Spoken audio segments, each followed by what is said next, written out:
Le Burundi, c'est un pays qui a connu une histoire très douloureuse, une histoire pleine de conflits. Mais ces conflits, maintenant, ont pris fin. Les Burundais se sont réconciliés.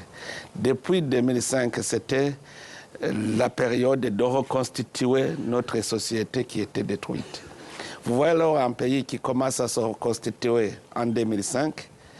En 2015, il y a eu un complot pour fabriquer un coup d'État. Et après avoir échoué à ce coup d'État, nous avons subi des sanctions injustes. Le Burundi a subi des sanctions injustes, alors que c'était encore un pays fragile. Suite à ces sanctions aussi, le Burundi a été frappé par le Covid-19. Après le Covid-19, il y a eu cette guerre en Ukraine. Tout cela a eu des conséquences néfastes sur le Burundi. Donc nous ne pouvons pas dire que le Burundi connaît beaucoup de difficultés plus que les autres. Si par exemple vous parlez de pénurie de denrées, des produits de première nécessité. Une augmentation des prix.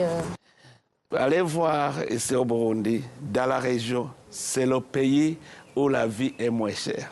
Allez demander un kilo de riz à Bujumbura et un kilo de riz dans les pays voisins. Vous allez voir que ici, c'est là où la vie est moins chère parce que d'abord, nous assurons la sécurité alimentaire. Donc, c'est la question de vie, la vie en général, il n'y a pas de problème.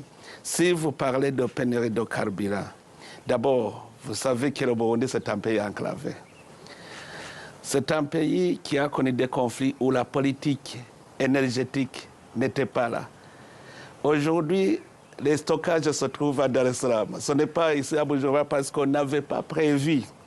On n'avait pas prévu cette politique en matière de l'énergie. Mais ça veut dire quelle solution vous alors, avez maintenant, actuellement? nous sommes en train alors de trouver des solutions pour cela. D'abord, nous devons constituer des stocks stratégiques ici à Bujumbura. C'est pour cela que vous avez vu que nous sommes en train de contacter les investisseurs pour constituer ces stocks stratégiques.